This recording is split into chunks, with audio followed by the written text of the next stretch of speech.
Hello everyone, I'm the MoeChicken and welcome back to more Castlevania Harmony of Dissonance. And we are back with our boy Roost, and he is in the Wailing Way, which I guess is supposed to be a graveyard.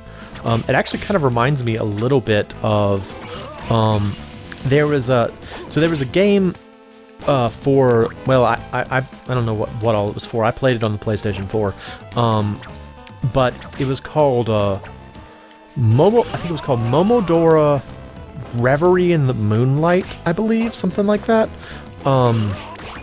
And it was a exploration platformer, kind of like a Castlevania game, with a really, like, an extremely somber tone. And I remember thinking, like, I found out after I played it that it was actually the 4th game in its series. And when I went back and tried to play some of the other ones, oh gosh, when I went back and tried to play some of the other ones, I was like, you know, these aren't nearly as somber as is, like, the last one. It's, like, I'll probably play it eventually on this channel, honestly, because I like it. But one of the areas in that was a graveyard. But what was interesting was that it was not a graveyard in the way you usually see graveyards in video games. Namely, it was not like a spooky graveyard with ghosts and crows and skeletons. It was just kind of like just a graveyard. Like, it had this very autumnal feel to it, I guess.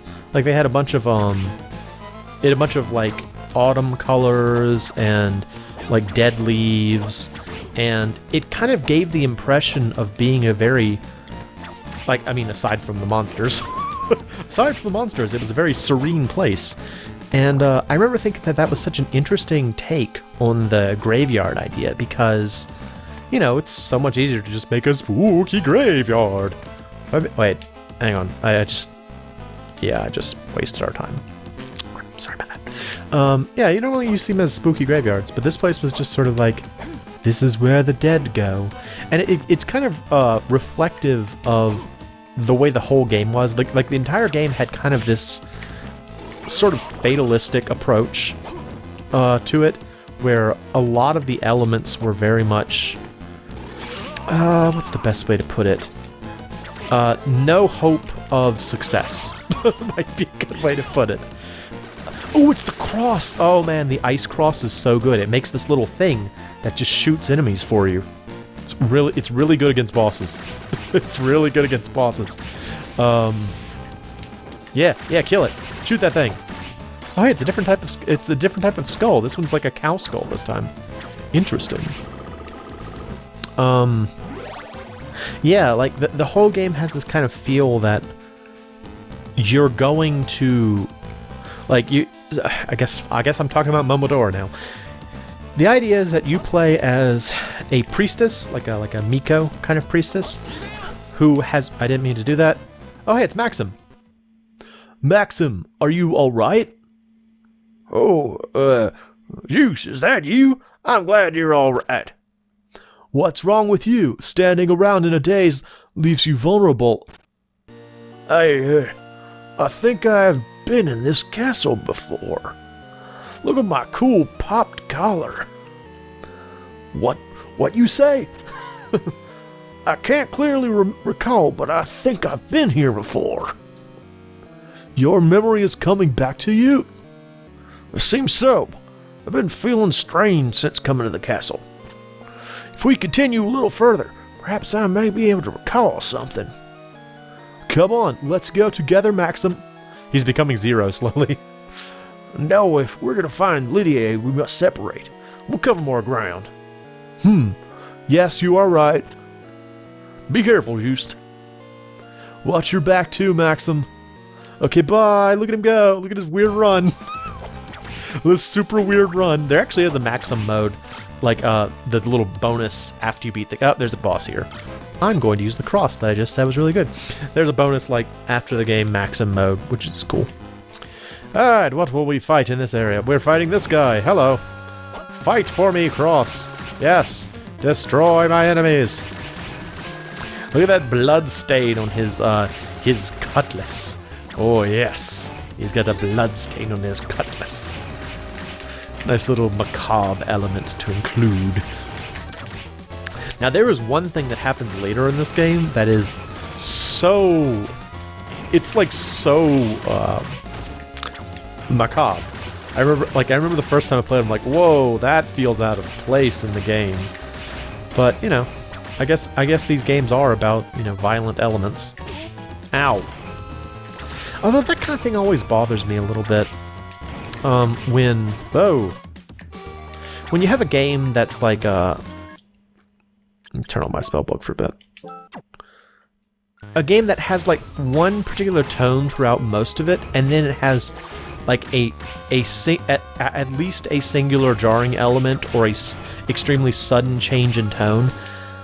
I know for some people that's the point where the game becomes interesting, but for me, I always feel like I'm being deceived. Like, there's a part in the game Tales of Symphonia for the what do you call it? I'll be able to beat him, yay! For the GameCube, the system I'm playing right now. And up, nope, I did bad. No, I didn't get the good. Dang it. And for the most part, oh hey, it's this thing. It's this thing we found before. Got that lizard tail. What was a lizard tail? The relic? Oh, I can slide. Cool. Awesome. Slide. Yeah, for the most part, the tone of that game is very, I don't want to say kid-friendly, but it's not really violent or dark in any way for most of it. But then there's one thing that happens about halfway through the game that I remember thinking was just, oh, here's the save point. Dang it. Doggone it. I remember thinking, it's like, wow, this is dark and like out of nowhere. Why did they include this in the game? Basically what happens is you find out that one of the characters you've been playing, or one of the characters you met recently at that point in the game, through, like, as you'd known her, she had always been sort of almost emotionless, and eventually you go back to her hometown, and like when you get there, everyone's really like, oh yeah, Persaya's a little strange, we don't like to talk about her too much, blah blah blah. She lives with her, you know, she lives in her dad's house on the outskirts of town. We don't ever go over there, that kind of thing. Can I get through this? Nope, still tinky. And so you eventually, you know, you're like, oh wow, the people here are real jerks. Why are they being so mean to our friend Persaya? And they're like, well, we'll go meet her dad. And you go to her dad's house, and like as soon as you step inside, your character's like, it smells weird in here. Like they're immediately like, something smells bad in here. Something's not right in this room. What's going on here? And you go into the bedroom, and so Persaya like starts making a meal, and she's like, I gotta make my dad's dinner, and she starts making a meal, and you're like, okay, so I guess her dad is what do you call that? Bed bound? What's the term for that when you can't leave your bed? There's a term for it. I don't remember what it is. And eventually, like, she finishes making the food and walks into the other room, and you know, at this point your party's still kind of like, something feels weird about this, and you go into the other room, and her dad's just a corpse. Just a dead dude. Just totally a dead dude. Like, it's basically the scene from Psycho where, you know, like, the character's been talking to a corpse all this time, and, like, moving the corpse around and stuff. I don't know if Persaya ever moves it, but it was, like, the most, like, bizarre and dark thing that I had seen in the game, and it's a, you know, it's a fairly positive game other than that. And it was just really jarring to me. But, you know, some people like that kind of thing. That's fine. You know, you can like what you want in games. Anyway, yeah, let me finish up with Momodora. I gotta remember where I'm going. Okay, I'm on the right track. Good deal. So you play as like a priestess, and at the beginning of the game, you were like taking like a ferry boat, and the boat driver says something to the effect of like, you know, it's like this area is cursed. I don't know why you'd want to come here. Blah blah blah. And he's like, well, I won't stop you, but just be careful. And you make your way through like a forest, and at this point the game is still kind of like, you don't really know if anything's bad yet. But once you get into the city, for one thing, it's always nighttime. And there are like no people around, or there are very few people, and the few people that you do meet are very like somber. They're all scared to go outside. They hide away in their house, and I remember there's at least one instance early on where there's a woman in her house, and she says something like, I'm hiding away for fear of the monsters. Don't let them get me, or something like that. And if you leave the room and then re-enter the room, there's just a blood stain where she was standing. It's got stuff like that in it, and I'm not super cool with stuff like that. I think there was a way to go down here, wasn't there? Yeah, okay. And we need to be able to slide. Yep. We're on the right track. And the whole game has elements like that, where it has this sort of like kind of a fatalistic, there's no real hope. And even your character is only there to sort of purify the land. They don't like you're never given the impression that she's trying to save the day, but more that she's just kind of like you know how in FF10 Yuna was all about like sending people. It sort of feels like that, where it's like she's going there just to kind of like end things, and it's not great. It's super depressing. Oh, I found a thing. Found a lucky charm and this. This looks like a teleporter, but first, let us equip the lucky charm, because I always like luck in these games. It's very important to me.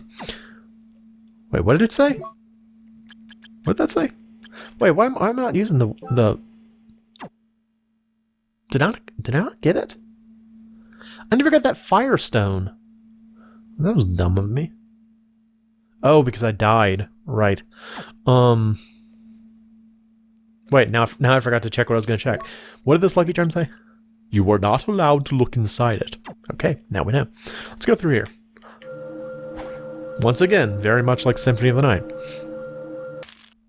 For some reason, things look a bit different than they did before. Yeah, you teleported, Juiced. What do you want? So now we are in the castle treasury, and skeleton ribs are here. Not guys who throw skeleton ribs, but rather just their ribs. I guess. A little strange. Yeah, the whole thing is just kind of has this really gloomy, dark feel to it, which, you know, I guess has its place. Honestly, I think it reminds me a lot of the tone in Bloodborne. Like the game itself is very much like it's a sprite-based game, but oh, very crystally. What's this way? But it has kind of the same feeling, very volcano-y. Wait a minute, what? So one side is crystals, one side is volcano. All right, let's go. Hello, how are you? Oh, you're sprightly. It's a skeleton blaze. Look at him go. I'm gonna kill him. There we go. He just Toadmaned me. Look at him Toadmanning over here. Super Toadman over here. Yeah, I don't know. Like Bloodborne had that kind of feeling where, like, you know, you were in the I don't know, what was the city called? Like Yharnam, that's right. You're in Yharnam to like get your blood work sorted out. your doctorate required you to have some blood work done, and so you went to Yharnam to get it done, and it was a bad idea. You could have just gone down the street to like CVS and it would have been fine. Instead, you went to Yharnam because you heard they had good doctors there, and you had to fight your way through a nightmarish landscape full of monsters and mutants, and, you know, eldritch horrors. But eventually you got your blood work done, and it turned out you do not have diabetes, so that's good. Anyway, yeah, just this sort of like feeling of nobody's happy here, nothing good is here, there's no happy ending. Even the happy ending in Bloodborne is not a happy ending, and even the happy ending in game I'm talking about, Momodora, is not a happy ending. So I like happy endings. And speaking of endings, it's time to end this episode. See that segue? That's perfect. I'm the MoeChicken. This is Castlevania Harmony of Dissonance. Thanks for stopping by.